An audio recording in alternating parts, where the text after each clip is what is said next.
तो हेलो दोस्तों, नमस्ते, प्रणाम। मैं कांक्षा मोरे अपने यूट्यूब चैनल में आप सभी का स्वागत करती हूँ। आज मैं बहुत प्यारा एक देवरान जेठान का नोक झींगो को गीत लेकर आई हूँ। अगर आप लोग को पसंद आए तो लाइक, सब्सक्राइब, कमेंट शेयर जरूर करना। कमेंट बॉक्स में जरूर बताना कैसी लगी मिलेगी। तो चलिए सुनाते हैं। हम हूँ अपने नैहर का दुलारी मोरी जेठानी हो। हम हूँ अपने नैहर के दुलारी मोरी जेठानी।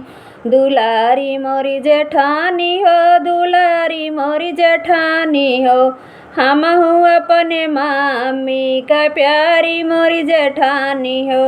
हम हूँ अपने मामी का प्यारी मोरी जेठानी हो। हम हूँ अपने नैहर के दुलारी मोरी जेठानी हो।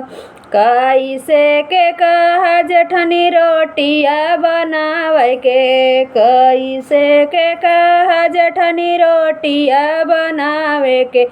हम हूँ हाई नैहर सुकुआरी मोरी जेठानी हो। हम हूँ हाई नैहर के सुकुआरी मोरी जेठानी हो।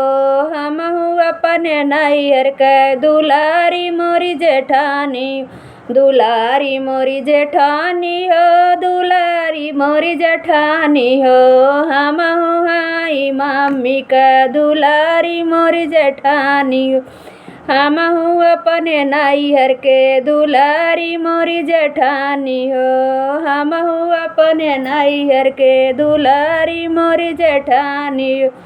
कैसे के कहा जेठनी बरतन तुम आ जाए के, कैसे के कहा जेठ बरतन तुम आज के। हमरो हूँ कोमल कोमल हाथ मोर जेठानी हो। हमर हूँ कोमल कोमल हाथ मोर जेठानी हो।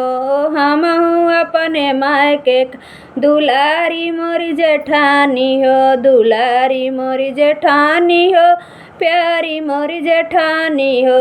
हम हूँ अपने मायके का दुलारी मोरी जेठानी हो।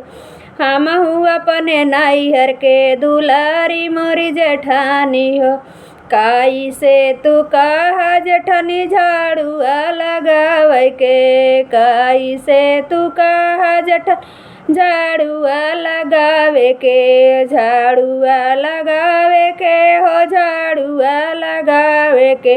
हमरो है नाजुक कमरिया मोर जेठानी हो।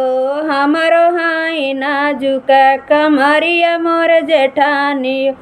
हम हूँ अपने मायके का दुलारी मोर जेठानी हो। दुलारी मोरी जेठानी हो, दुलारी मोरी जेठानी हो। हम हूँ अपने नैहर के दुलारी मोरी जेठानी हो। हम हूँ अपने नैहर के दुलारी मोरी जेठानी हो। कैसे के कहा जेठनिया लगे तू राहे के, कैसे के कहा जेठनिया लगे तू राहे के। धान दावलती नैहर के मोर जेठानी हो। धान दावलत मोर नैहर के मोर जेठानी हो। हम हूँ हाई नैहर के दुलारी मोर जेठानी हो। दुलारी मोर जेठानी हो, प्यारी मोर जेठानी हो। दुलारी मोर जेठानी हो, प्यारी मोर जेठानी हो। हम हूँ अपने मामी का दुलारी मोर जेठानी हो।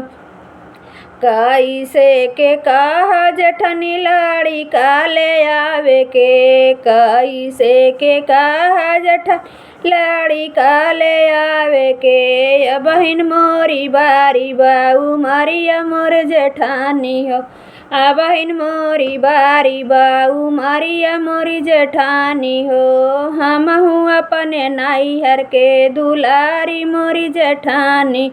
दुलारी मोरी जेठानी हो, दुलारी मोरी जेठानी हो।